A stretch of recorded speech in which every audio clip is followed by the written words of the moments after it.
Good afternoon. My sincere apologies for a delayed start of the web session. Sometimes we marvel at technology. I must tell you today that between Paris and Bangalore, we have had a serious challenge over the last 20 minutes to get Jean Grebe on the line.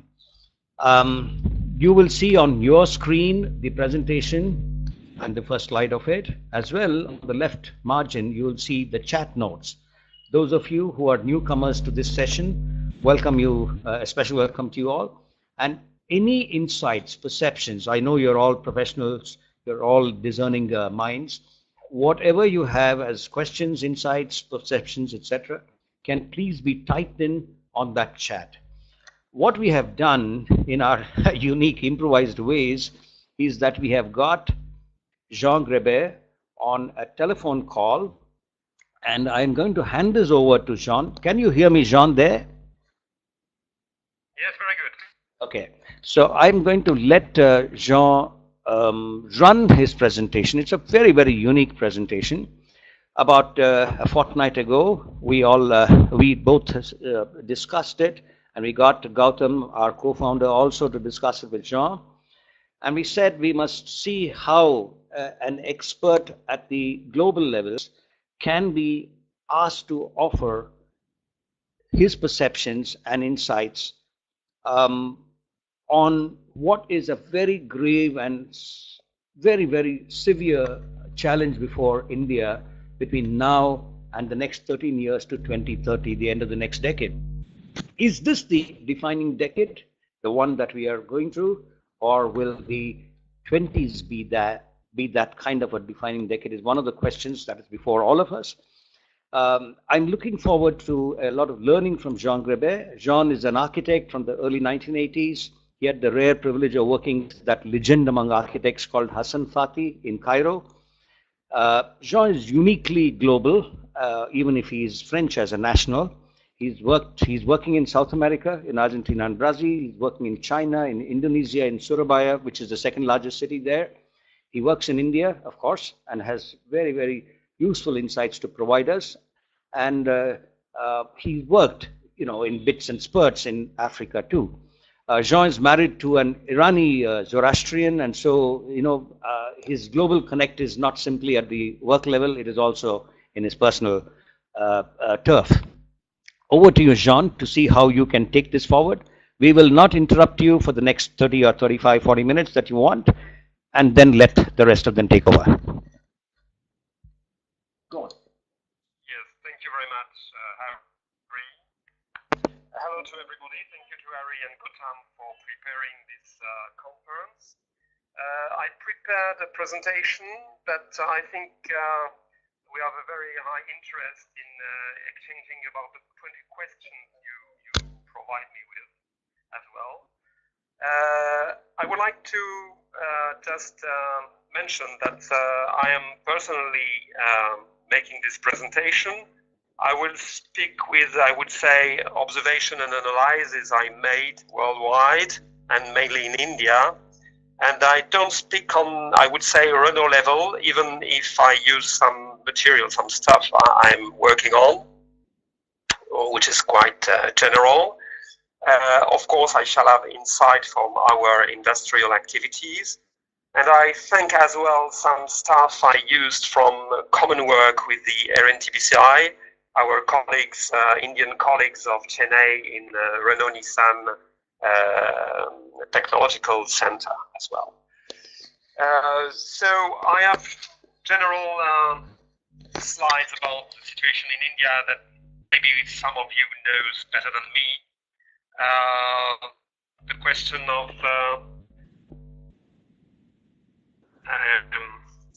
general consideration of EV stakes and dissemination process in India.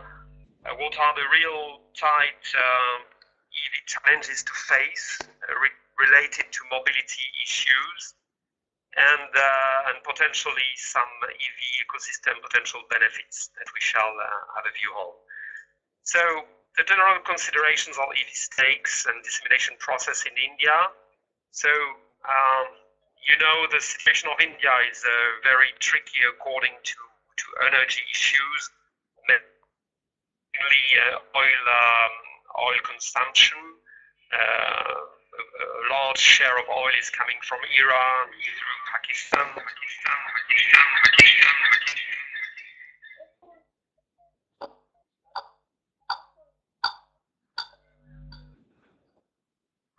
Related to the purchasing power of Indian people, the price of oil is very high in comparison with European Western countries.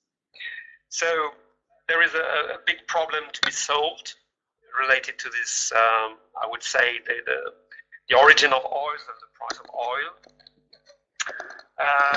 The transportation sector is a high user of this volume of oil as well, and the external effects of using oil is obviously pollution and CO2 emissions. That's now it is a big concern in Indian cities. The Indian energy scenario. Well, India, you know, is the fourth largest oil consumer, and this consumption will grow, mostly pushed by the industrial development of India as well, and as well economical activities, even tertiary activities. So it means that you need air conditioning in offices and so on, high consuming oil consuming. Jean, just hold on. Can I stop? Situation. Jean, can I stop you, interrupt you from? Jean, can I interrupt you? Sure. Just to say that there is feedback saying that your voice is not loud enough. And you know it's because also of this. Okay. It's also because we are playing you on this improvised mode, and for some reason you are not able to get onto the audio mode there. I'll request you therefore to see. I'll request you to see if you can get to the audio mode again and confirm it. You can take 30 seconds, and you know all of us will bear with that. Or you must speak louder. I'll leave the choice to you. Maybe I can try to speak louder. Like that, it would be better. Fair. While I'll request all participants, Dr. Koshi, you also mentioned this. The echo challenge would have gone. I would request you to see that you keep your speakers at the highest volume that you can manage. Thank you. Okay. Over to you, Jean. Okay. So I shall I'll do it like that. I maximize the volume of voice, and I hope it will be better. So the aim of India, of course, is to decrease the imported oil volume, obviously. Air quality issues as well. It's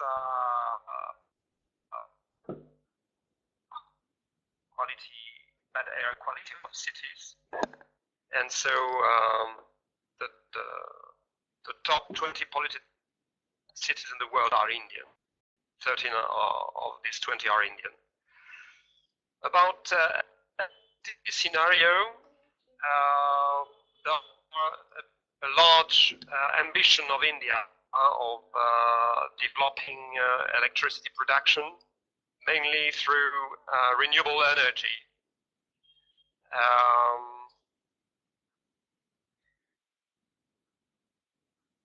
So the capacity should grow tremendously.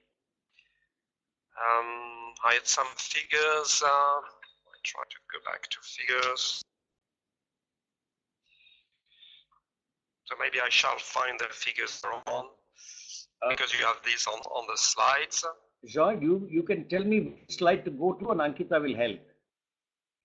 Since we have this unfortunate situation. Yes, I'm on the electricity scenario. Okay. I've not the number of slide. Slide number. Okay. Electricity scenario. Yeah, that's right. There you are. We are on the same slide now. Okay. Okay, good. And please prompt us. So, if you want us to move to the next slide, please tell us. Okay. About what? when you want us to move to the next slide, please. The question is that. Go on.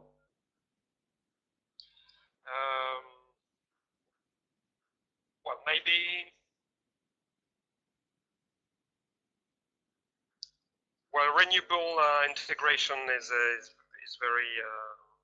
Well, India's solar belt has the potential to supply 749 gigawatt of power generation, which is very, very high. So a very interesting point is that India will be very shortly a major country in renewable energy production with a large ambition. So you have the figures. I don't make any comment on the current figures you have, because we shall switch to electric mobility very soon. Obviously, solar energy expansion plan is very ambitious in large areas of India, even if the potential is mainly based on Gujarat and Rajasthan. And wind has a great potential. Wind on the west coastal areas, and on the east one. The potential of wind is not in the slide. Well, about 6 months in Karnataka and 10 months a year in Tamil Nadu of production. So already farms, wind farms with about 75 turbines, and each turbine is producing electricity for 1,500 households, which is great. So you can see that wind farm may feed small, medium-sized villages. So EV activity in India is a very important point, and it is on different level, which is very interesting. We can say that India has really a holistic approach related to electricity or EV development, which is very interesting. Different geographical and administrative levels, and focusing on different types of vehicles. So you can see that there are very complementary actions. So on national level, you have the National Electricity Mobility Mission Plan, and you have the FAME as well. We shall speak about that. On city level, you have the Smart City project, Smart City and Smart Grid project. And obviously, there are many bottom-up initiatives, such as eco-building areas and some services for poor people, such as Selco is doing, providing photovoltaic panels and lights for poor communities. Well, the question of India is that India has a lot of master plans, a lot of programs, but the level of implementation in some cases is very low. So the great challenge of India is not to plan, because the plan are already exist and are very ambitious on a very good qualitative assumption. But the great challenge is to implement these national initiatives. So you are aware of the National Electric Mobility Mission, which is very interesting, with the target of saving millions of tons of oil and introducing a few million of electric vehicles. So some pilots are going on with that. And the same India, faster adoption of manufacturing of hybrid and electric vehicles in India is as well very ambitious and ongoing. Based on first pilots and technological experiments and technology platforms. a very interesting point is that the same focus is addressing a large range of vehicles from two-wheelers to buses, and obviously three-wheelers, four-wheelers, cars, light commercial vehicles, and dealing with the technical range and technical components producing the cars, the electric cars. And as well, it is linked to the different programs such as smart cities initiatives and on a geographical point of view related to the metro cities of India, metro agglomerations, the main 6 one. So it is a very promising initiative. I don't describe it because I would like to have time to answer the questions.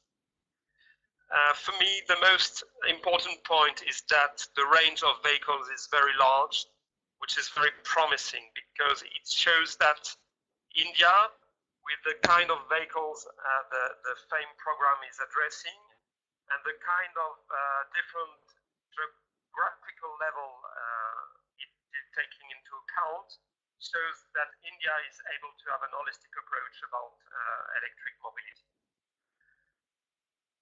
As well, different technology programs such as quick charging, which is interesting, and some researches and industrial partners are ongoing. The question of additional services as well, that I shall be able to speak during the questions, is the battery swapping, how to change a battery at a quick drop. You have quick charge, but quick charge is high energy consuming, and you have other solution potential services. On the state level, you have the different programs about smart transportation, smart energy, smart building. The real issue is to link all these programs all together and link them in different areas. I would like to say, as an observer of India, the question of I would say scattered mind frames in India is really an issue. The question of relationships between North India and South India as well. So all these informations, all these initiatives should be tightly linked all together. On the state level as well, you have some example of new areas that we could see, such as Nayarepur, the new capital city in Chhattisgarh. They built a solar farm able to feed buildings, and as well in New Town, Kolkata, you have the park, which is fully autonomous in terms of electricity, fed by photovoltaic panels as well as a photovoltaic farm. So some examples, relevant examples, are already operating. And obviously on community level, from bottom up, grassroots, some interesting examples of eco-districts, with example of PCIL implementing infrastructure, both for domestic heating and for insulation, for electricity backup, but as well able to implement electric mobility solutions within these cottages and the premises of CIL. Another important point as well is how electric mobility would expand in India. Obviously, the extremes are booming. And the extremes are, I would say, light mobility, such as electric rickshaws developing in some parts tremendously in Delhi, in Kolkata, in New Town, Kolkata, for instance. And the other extreme is heavy vehicles such as buses. The potential of electric buses is coming on. And between the two, of course, about the private electric car market, it will take time because of the question of price, the question of electricity and recharge network, and maybe shared use electric cars is maybe the third step of implementing electric mobility in India. Through shared mobility mean shared taxi, shared electric taxi, and corporate ride-hailing such as lithium urban technologies is doing in Bangalore with companies just to ferry employees of BPOs, which is a great potential in India. And obviously, electric two-wheelers is, I think, a great challenge because roughly the traffic share in Indian cities of two-wheelers of motorcycles is around 40%. So you can imagine if you replace these motorized two-wheelers by electric two-wheelers, there is a great place for that. So the question of affordability for these vehicles is really at stake. So that's the question and the specific situation of cities now in India able to push electric mobility is that urban development is ongoing in India very, very fast and very impressive, and it is aligned with a newly transit-oriented development process and how alongside the urban density development. So in a lot of metro cities in India, there are new metro mass rapid transit corridors and mass transit railways infrastructure developing, which is intensifying the last mile connectivity issues. So there is a great demand, a great requirements to improve the access, the feeders to these mass rapid transit corridors, able to move a multitude of people. So this intensification of the last mile issues may find a solution in the segmentation of multimodal means for this final access. Multimodal means rickshaws, scooters, electric rickshaws, shared taxis, and so on, able to organize the last mile transportation to the final house of mass rapid transit. Obviously, I already spoke about external effects of mobility, such as air quality, congestion, and so on, to be improved by these new structures of mobility. And a very important point in India is the higher is the density of the city, the higher is the use of cars, including taxi. So obviously, Indian cities are very dense, so the more transportation means you have, the better it is. But there are some limits of occupation space, so solutions have to be found for that.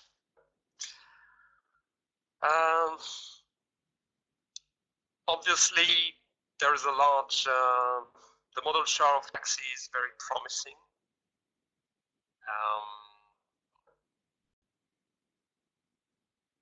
And maybe better than doing some control on the slide they have, and you can read.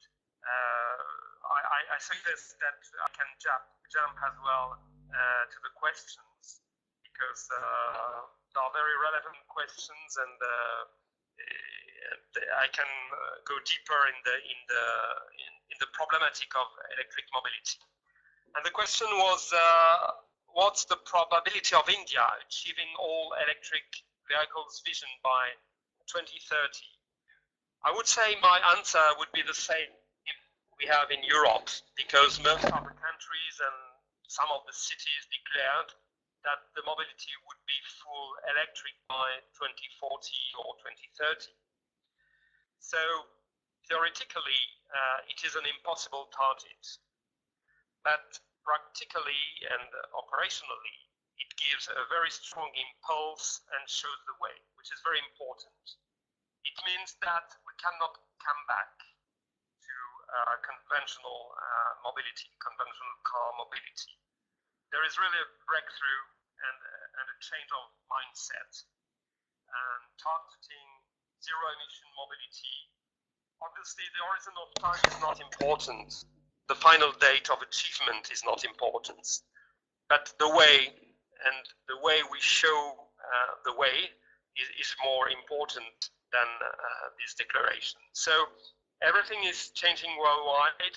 We shall speak about China, but worldwide it is changing in US, in Europe, in India. But the real question is the model. The model of electric vehicle mobility. It would be very different from one country to the other, because the conditions of traffic, the conditions of industry infrastructure, the conditions of energy issues are not the same. So I think all these countries are coming from the same departure point, even if the conditions are very different in the countries. But globally, the standards are the same, but the arrival point would be very different from one country to the other. And I shall precise why Jean, can I step within in here? the next questions. Yes. So how some leading countries in the world achieved their EV objectives? Well, in fact, most of them did not yet. Most of them had no mandatory topic, just governments declared we shall implement a few thousand of charging points, but it has been said without tight promises. So the key point is that the result is brought by an holistic approach. And the case of Norway is very interesting. You know, Norway is the most electric country in Europe, and Norway is a great hydropower producer and a major oil extractor within the North Sea, and a high environment sensitivity, one of the first country to implement a city road tolling as well, congestion charging in Oslo. And finally, the EV became a part of life. So just to underline that the question of having an holistic approach is very important. EV mobility cannot be an additional model solution. It should be a part of life, a new life. And in Europe, Germany and Italy are main EV users. Germany because of environment sensitivity, and Italy because of the urban context, you know, very heritage and historical areas in Italian cities. They want to protect their buildings because the cost for maintaining these buildings and repairing them due to pollution was very high. So they decided to switch and to of course, ban conventional cars from the center of Italian cities, and they use many electric cars mostly for delivery or for utilities within Italian cities.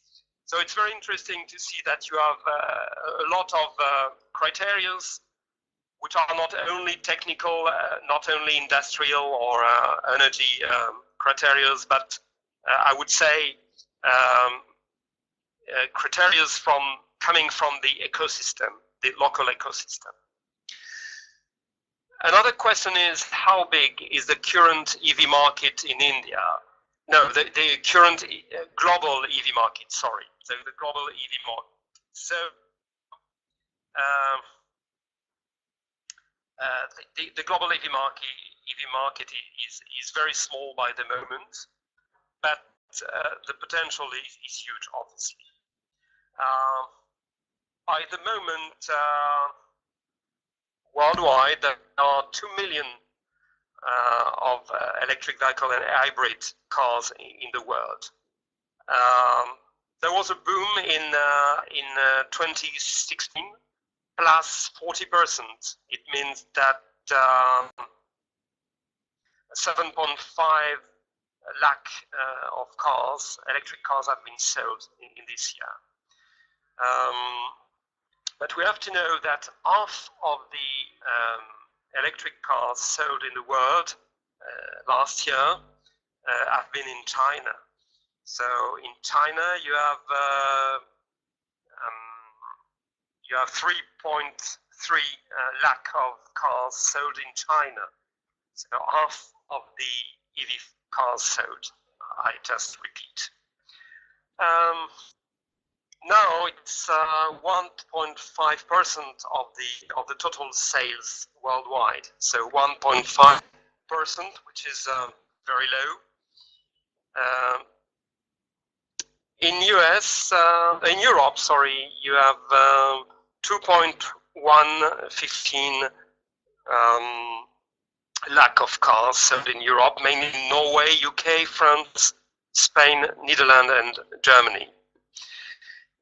USA are the third country for sale of EV, with 1.6 lakh of cars. So, speaking about the global car fleet, the rolling stock fleet of cars worldwide, electric cars are only 0.2% of this rolling stock, which is very, very few. And according to the aim related to environment issues, the target should be 600 million electric cars in 2040. It means 60% of the rolling stock of cars worldwide, only to maintain the aim of 2 degrees. So you can see that from now till, I would say, nearly 25 years, almost, the challenge is very great to achieve these aims. So now, how big is the current EV market in India? That's really a big question. So obviously, current EV market in India is tiny, but there are interesting weak signals showing that there is a potential. So as we say previously, there is a large potential range of EV in India, from electric bicycles, electric two-wheelers, three-wheelers, four-wheelers, micro cars, light-duty vehicles, buses. So there is a large range of vehicles to implement electric mobility. And if we consider EV as a system, it can be very significant. So the question of EV market is gathering renewable energy development, backup inverters use, and so on. Well, the high investments needed minus the oil price spare should give a great potential, and this great potential is coming from shared use mobility. And another point is that India should take these issues with, I would say, an India-centric glance. It means that the proficiency in India is IT, is computer sciences, is the management of scarcity as well, and and there is a great potential for leapfrogging solutions. The question is not to consider EV only as a car substitution, saying that an EV car is not replacing a conventional car. normally it has a higher potential to become a new energy system as well. So there is in India a great opportunity to build, develop, implement, disseminate a new system. So for instance, during the India Smart Grid Forum in India, in Delhi in March, it has been said that the development of renewable energy depends on the development of EV fleet in India, saying that EV cars are a way of storing renewable energy.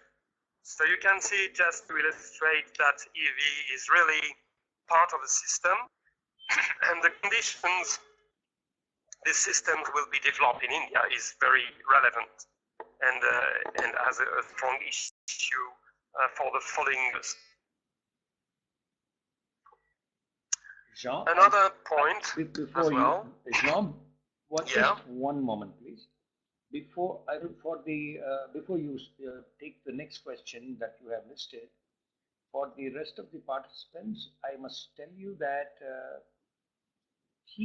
Jean has moved to a list of some dozen questions that could perhaps give you all an insight into what he sees as the Indian market emerging in the next 13 to 20 years. Is that right, Jean? Yeah, that's right, yeah. What would you want to move to as your next question? And it would be useful if you cued the listeners to the questions. That is, I'm taking out the slides, I'm moving it to the home slide, since there is no presentation as slides go, but you have a few Q&As that you are just now responding to. Is that right? Yeah, that's right, because I think we can go deeper within the topic through the questions. Okay. I think the slides were in introduction because I think most of you are aware of the Indian context, and you can see you can find many informations and many data. So I switched to the question related as well to the time we have during this webinar. Sure. Move to the next question. So I was saying about I was speaking about the Indian context and the challenge of the EV market in India, the current. So how EV adoption has grown over the years in India. So obviously the EV adoption has grown very slowly in India, but not only in India, I would say in Europe as well. The question of India is really the price of vehicles, which should be affordable, even if Tesla cars have settled in some parts of India, but on a very low number, very low volume of cars.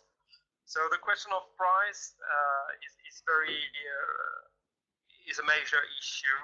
So find new technologies, find new business models, new services able to decrease the price of cars. And this is why the question of shared use is important, because you can imagine that very shortly India is able to invest in electric cars, in mobility. And if there is an intensive use of these cars through taxis, through shared taxis, through corporate taxis, it is really, it can be a relevant business model for this implementation of EV cars in India. There is one question that has Jean, there's one question that has come up in the context of what you just now said. There is you see, will the prices of EVs come down in the next few years, to a point where they become as competitive as the diesel and petrol-based low-budget cars are today? Is the question clear? Today, for example, to buy an EV, it costs us here up to about 450,000 to 500,000 rupees. You know the numbers. Even the last time you were in India, we discussed this. Now, how will prices be rationalized, and will they get better than the petrol and diesel driven cars that are Sure. comparable? So I'm just not the answer for that. That there are answers already, I would say, existing answers, but I have more thinkings about that. I think it's really it's related to the business model of battery, because in Europe we don't buy batteries. The cost of a battery is about the price of a car. Mm-hmm. So just buying an electric car with a battery is really highly expensive. What is the component of cost of the battery? Percentage-wise, what is the cost component of the battery alone in the Indian market? So, yes, it's a very, I would say, a very precise question. I would say, the technical background or technical figures about that. Of course, mostly in India, the volume of battery used in electric rickshaws most of them are lead batteries, which is not the battery of the future, of course. And the technology battery is under diversification. There are many potential technologies able to build batteries. So most of them are lithium-ion batteries, but it is related to another question. I forgot the number. That's related to I would say raw materials and scarce resources. Would you see in a rapidly? It means that you need rare earth, rare soils to build batteries. You need lithium. Yeah. And you can see that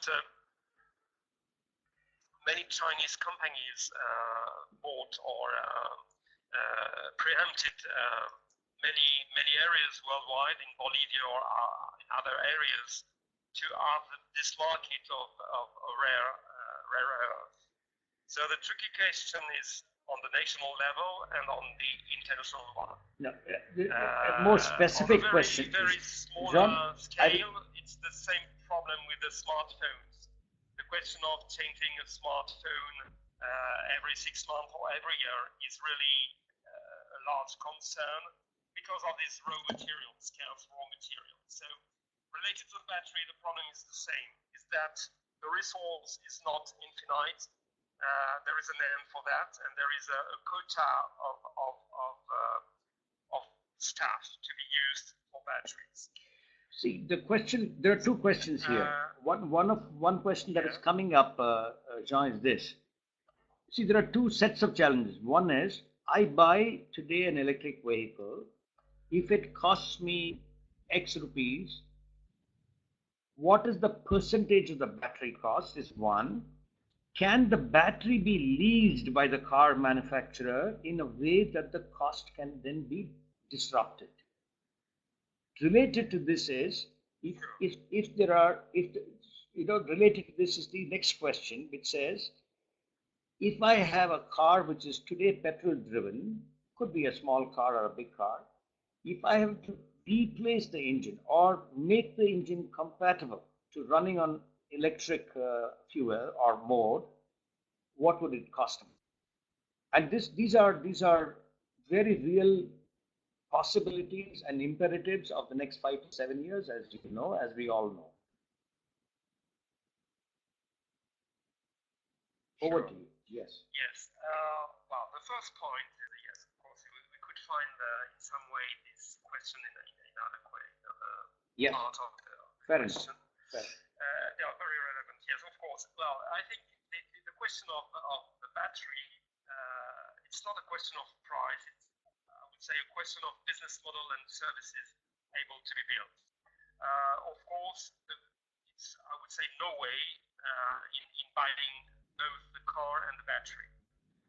Because of the price of the battery, I said about half.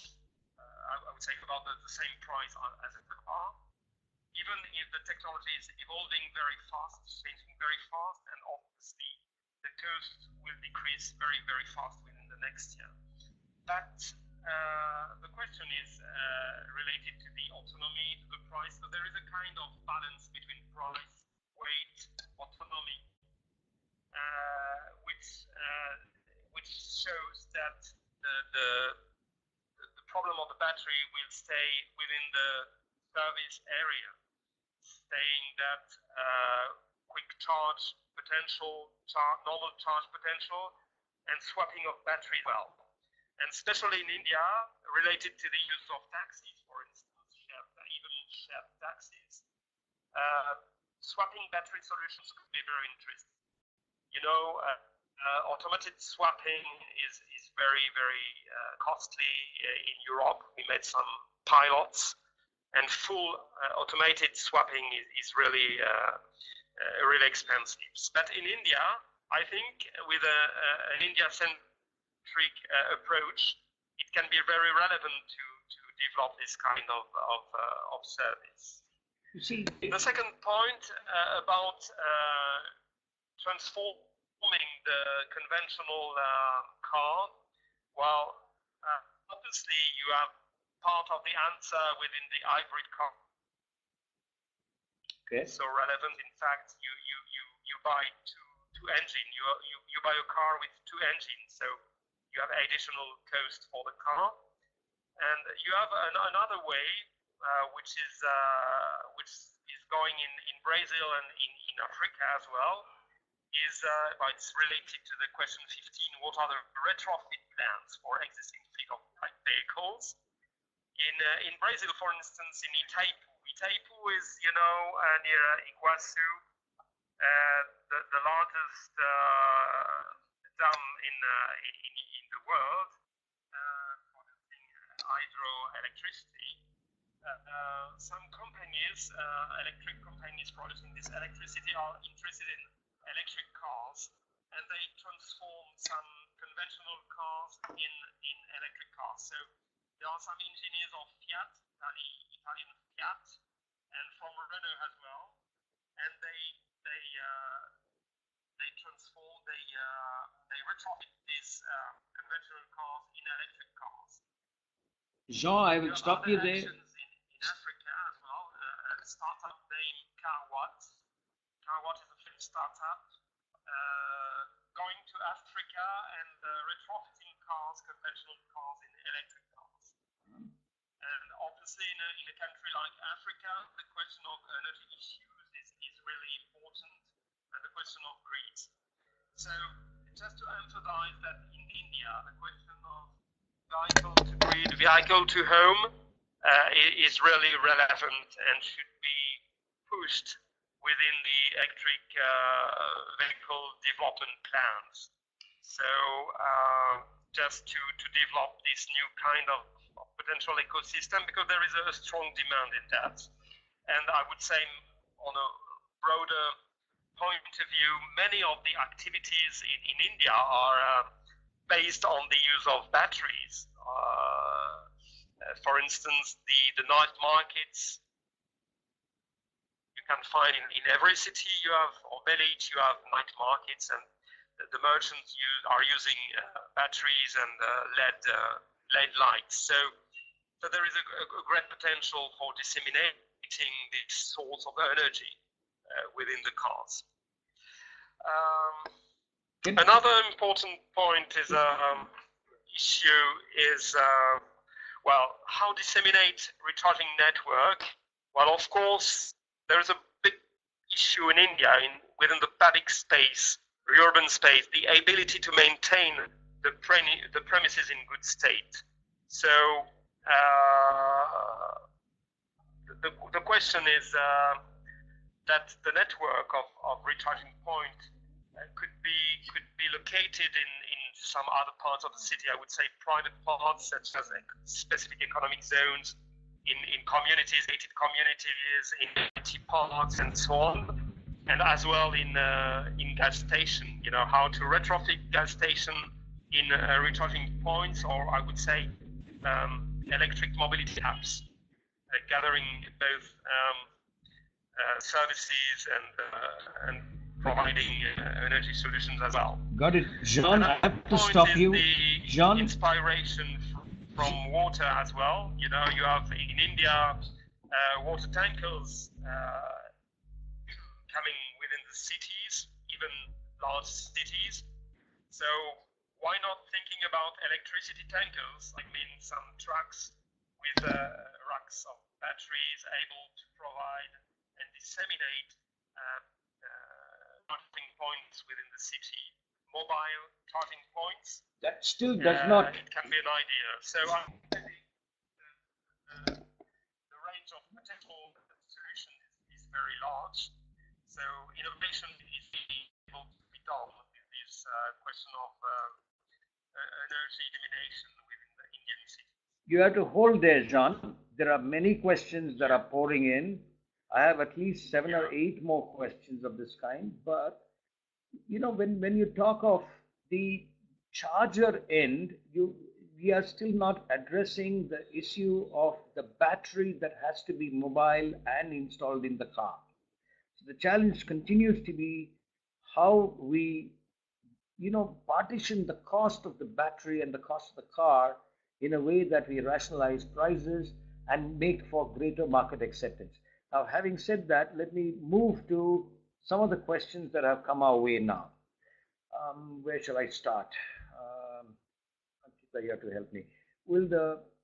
You see, one of the questions is, what is this? How will, no, that's okay, that you asked. Changes seem to be happening. How will it impact private ownership? No. Will the electric vehicles and driverless cars? Sorry, I'm just reading what I have got here and I'm trying to make sense of them. You see, one of the questions is,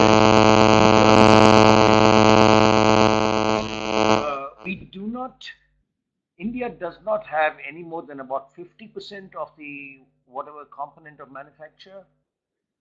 Is there a way we can increase this? Do you agree with first of all the question, and do you have some suggestion on that one, or views on this one? No, but I would say, of course, yeah, as you know, Harry, I'm not an expert in this technology. Okay, fair enough. As I said, there is a large range of diversification potential of technologies of battery. Okay. From aluminium air to hydrogen oil cell. So obviously the question of cost, the question of optimization is very important, and focusing on lithium ion. But potentially research topic may let emerge new technologies for that. So okay. I would say it's up to India research labs to find new solutions. I got that. It's not.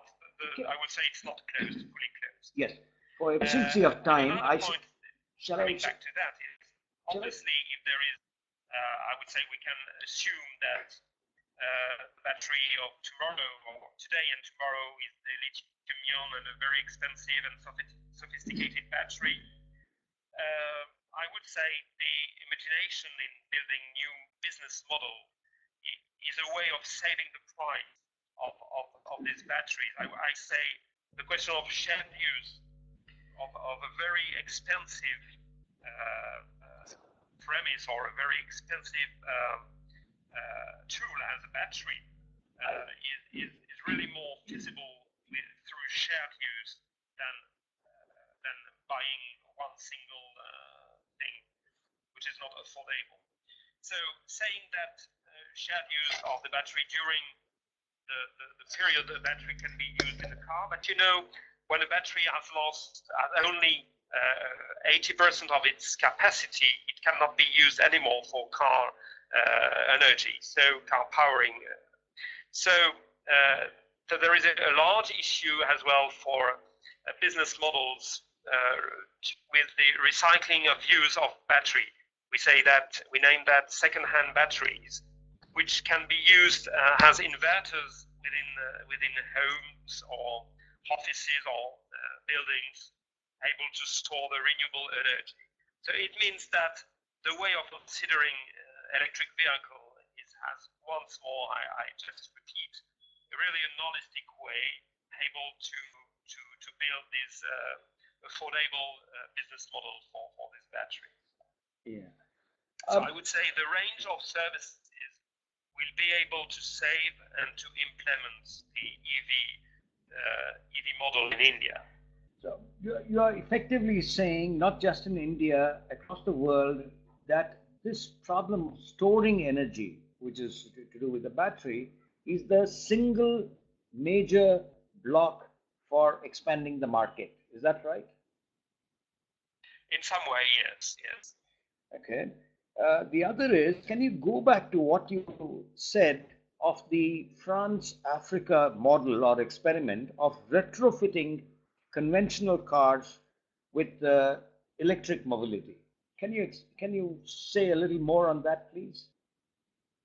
Yes, I would say it's really a weak signal. Obviously, some countries are trying to experiment things, such as Brazil, because they have a high interest in electric mobility, even if it is a flex fuel country with the sugarcane.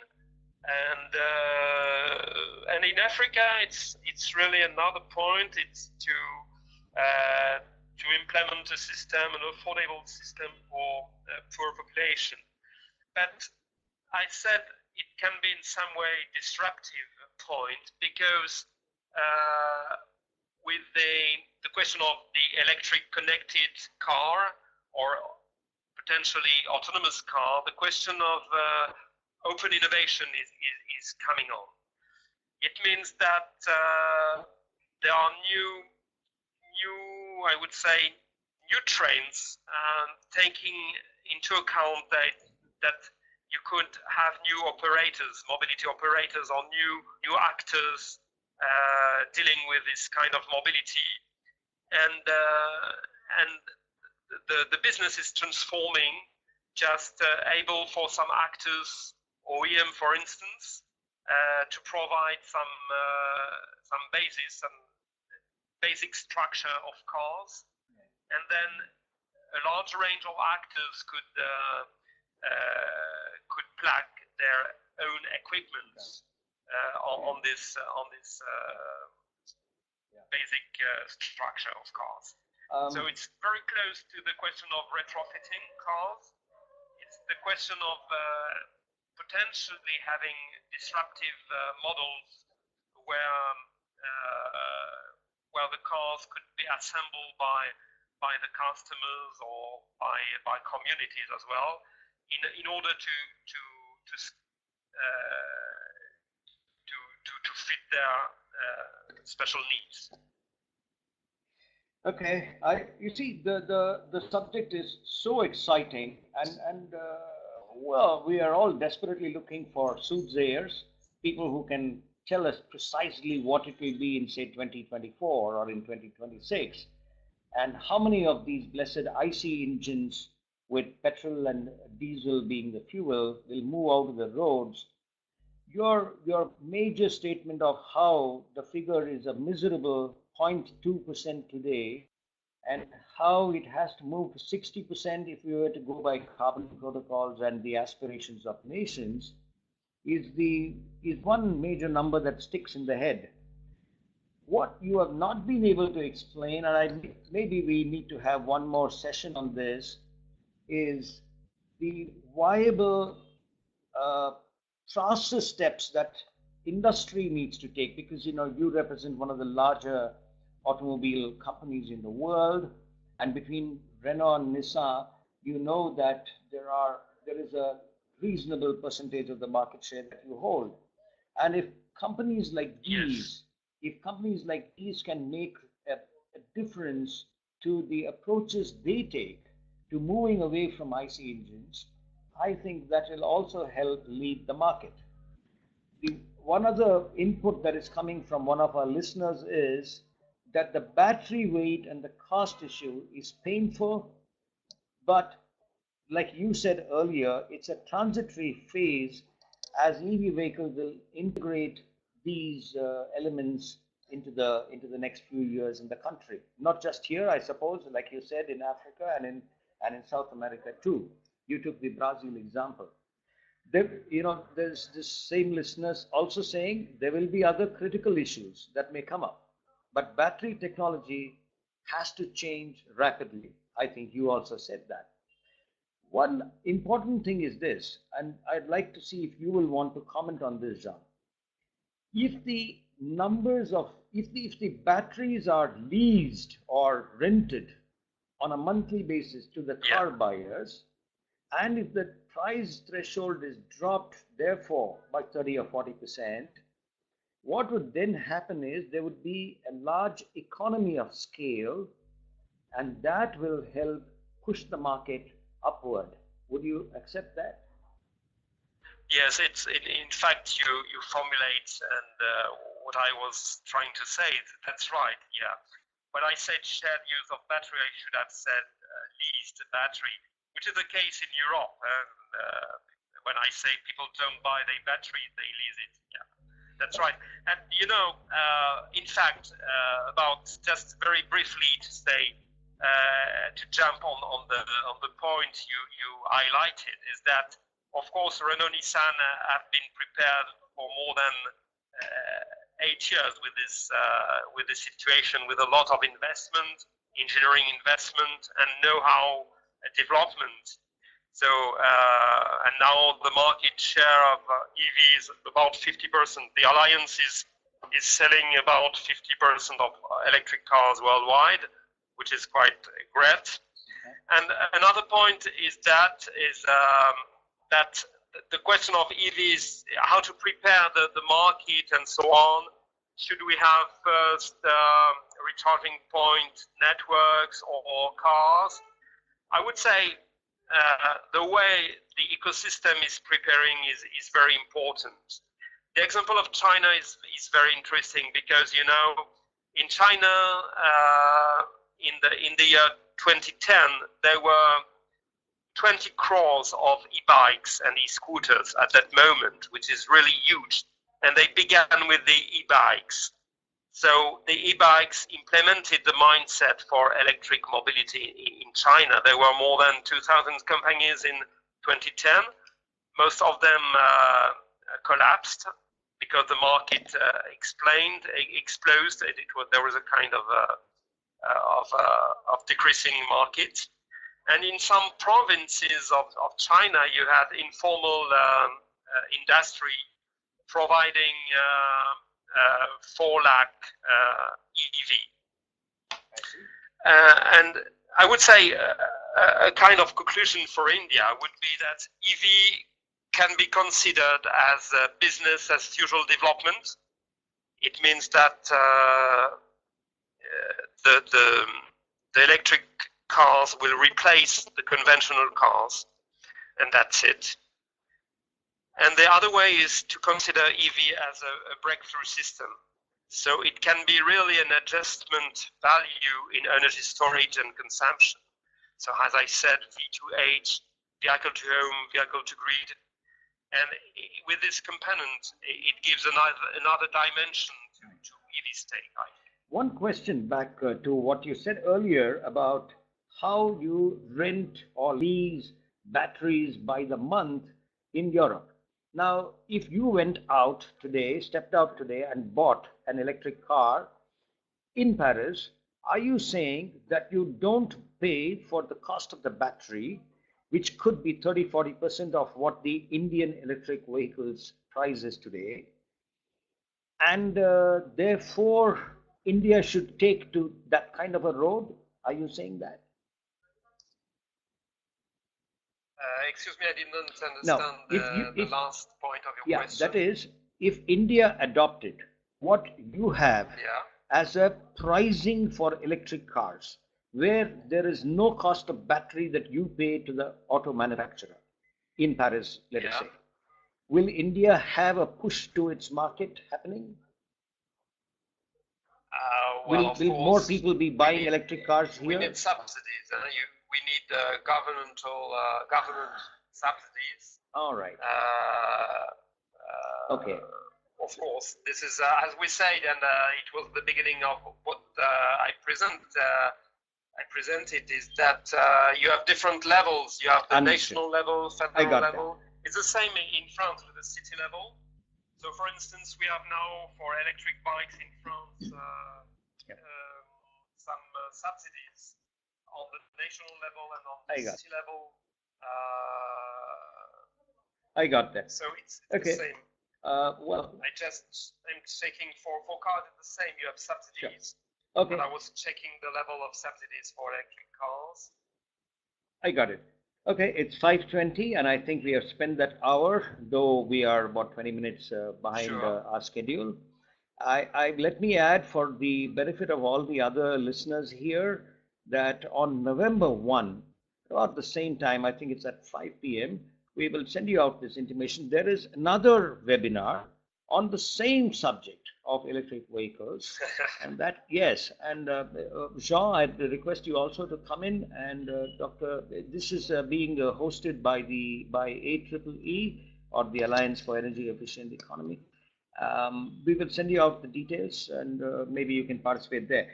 Jean, as I said earlier, I think there is the need for one more session. I don't know when. We will work this out in a way that this complex, play between government, industry, and the consumer, as well as some of these infrastructure providers, is brought to play. I mean, brought to, greater focus, shall we say. One of the listeners, for example, was saying that, well, builders should be mandated to have these electric charging stations in residential apartments and other such enclaves.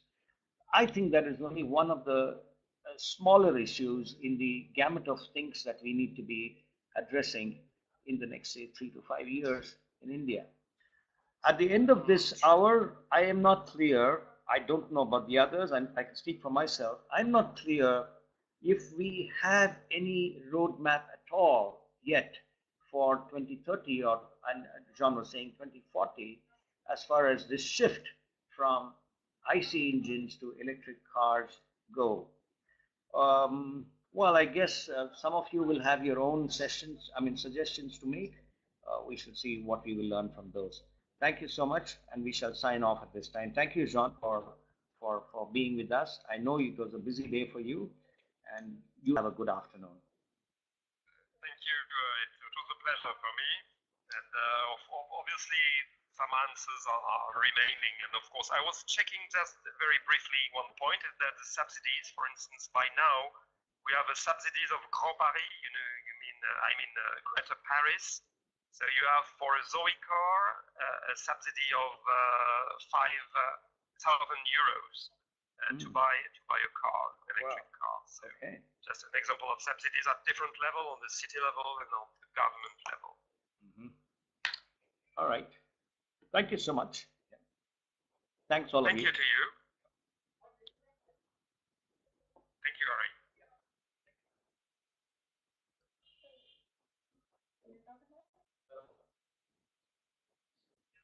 Yeah, you're there.